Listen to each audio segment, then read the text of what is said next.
The US, Canada, and the UK are all considering some forms of gas tax rebates or just full-on rebates to address higher energy costs. But will that actually serve to alleviate this pressure long term? I don't think so, and that's what we're going to cover in this video. So guys, smash that like button and subscribe if you're new. You're watching More Money. Let's get it.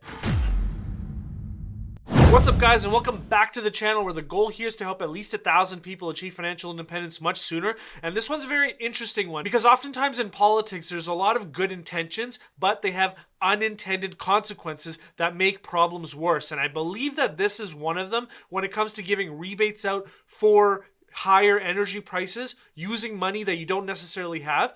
And then you have to sort of like print it out. And so taking a look here, President Biden says he's nearing a decision on backing a federal gasoline tax holiday.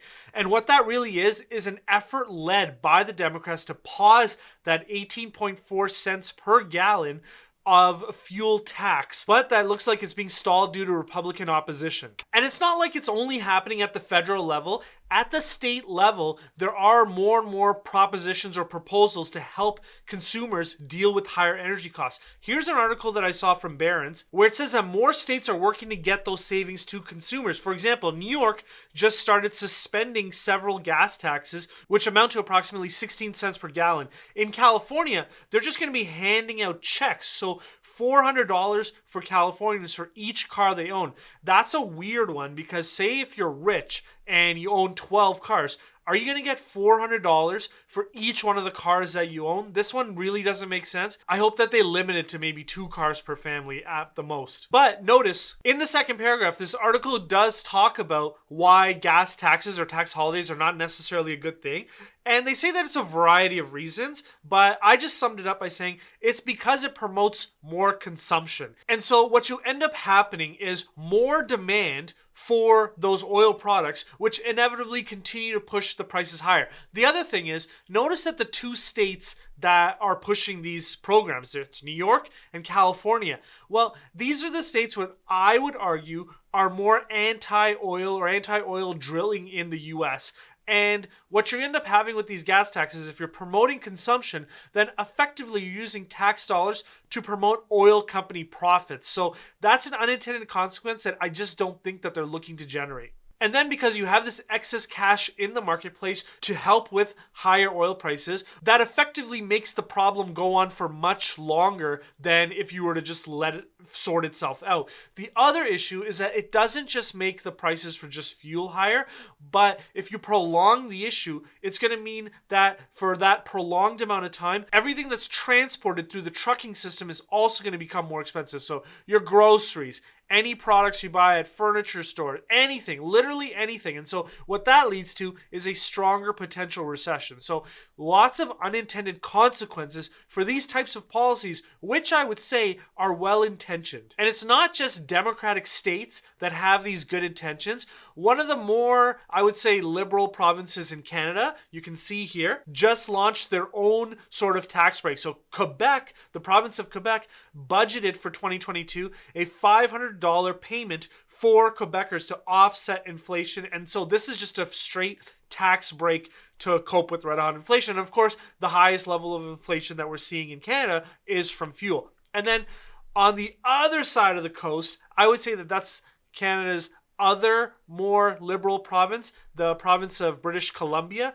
They've also announced a gas relief rebate of approximately $110 for customers. So this is happening across the board. Now, there's other things being tabled in the US that I think you guys should be aware of as well. You can see here, there is legislation being prepared right now to address high gas prices with just a monthly $100 rebate. So effectively what's happening is there are Democratic reps from California, Connecticut, and Illinois that are stating that they want to create what's called a Gas Rebate Act of 2022, which sends Americans an energy rebate of approximately $100 per month plus $100 for each dependent. And I believe that that's up to $300 per family with 2 kids or more. And I think it tops out at $300 to address the higher prices of gas. And of course, they are building in a bit of a fairness thing here where it starts to taper off if you earn more than $75,000 per year, and it's completely phased out at 80. And then for joint filers, it's 150 and 160. So you can see how that particular program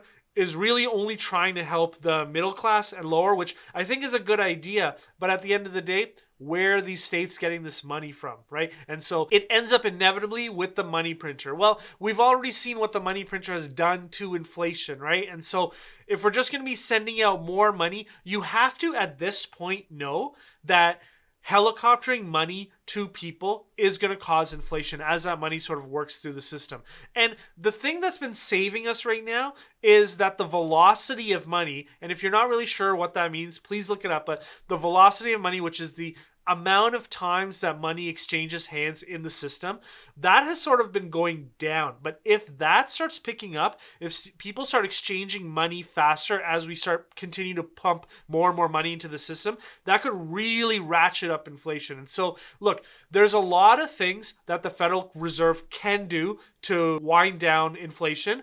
But one of the things it can't do is fight against money being put into the system by governments. You can't raise interest rates enough to stop people spending free money that they're getting. Now, another proposal is an up to $360 a year rebate that's paid out quarterly for consumers. And this one is sort of understanding the fact that they can't just print out money and send it out to the population, because that'll just make inflation bigger. What they're going after is effectively what they're calling a big oil windfall profits tax. So they're going after the oil company. So this is more of like a Robin Hood thing, take from the rich, give to the poor type of thing. So as oil companies are making more money, tax them on that additional profit and then send that out to the people.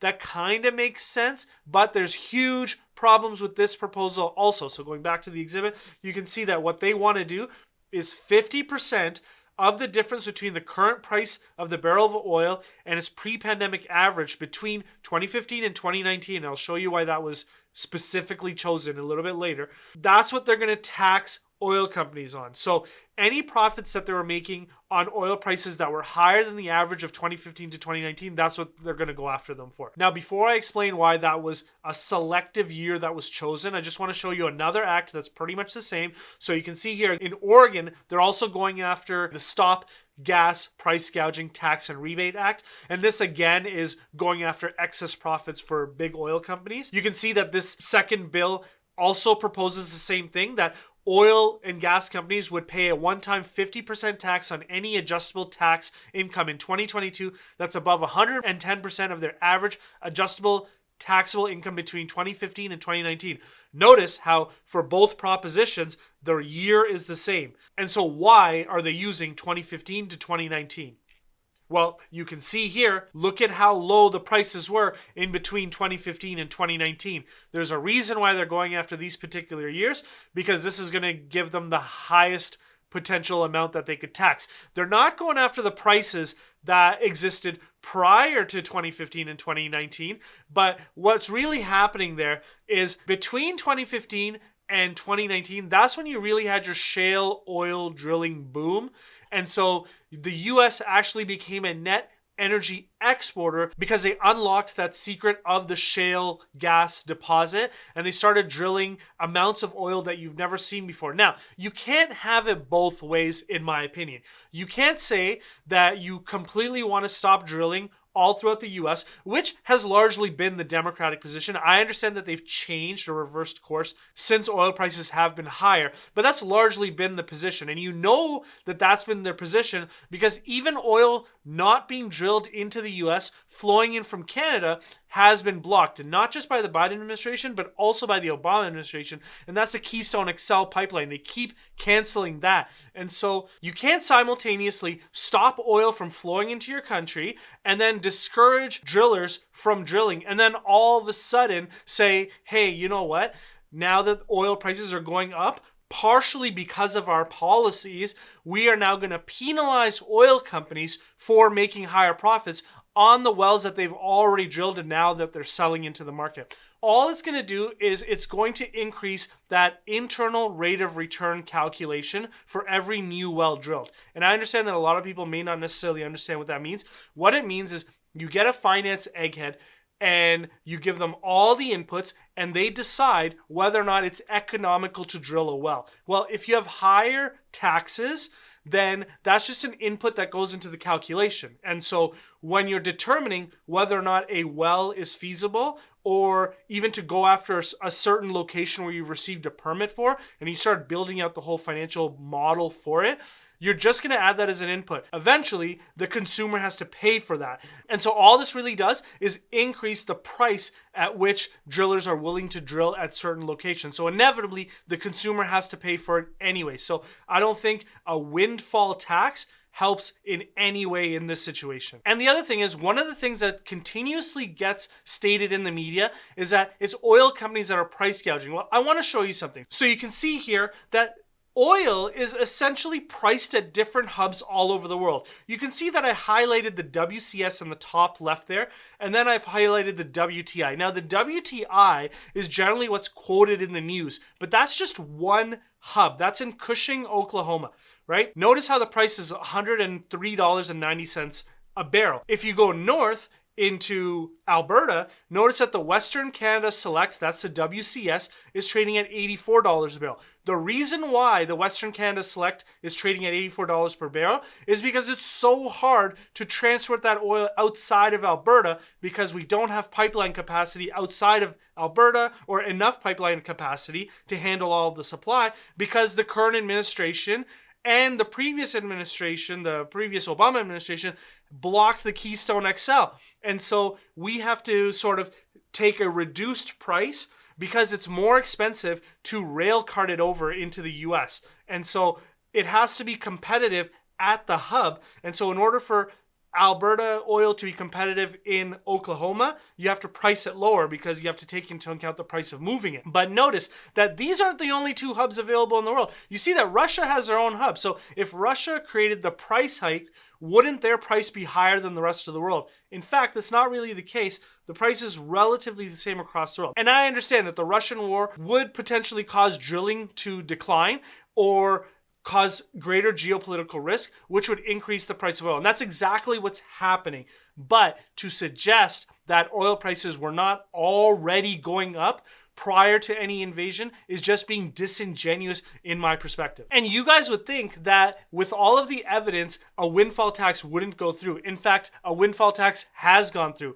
England has actually done it. So you can see here, the UK actually introduced a temporary windfall tax of 25% on oil and gas profits. And so how exactly does this work? Well, I actually think it's pretty genius how they did it, because I actually think that they've done it in a way that this is completely political and doesn't actually impact oil companies. So you'll see here that effectively what they're saying is that although these companies are being charged a one-time windfall oil tax, what they are saying is that for every pound a company invests into new projects, they'll get back 90% in tax relief. So the more a company invests, the less tax they will pay. But here's the interesting thing. This should alleviate a big chunk of the excess taxes that these oil companies are paying as a result of this one-time tax. But note that this is a double tax benefit because companies already expense or amortize investments utilizing, of course, the matching principle. So this is, in effect, a double tax credit.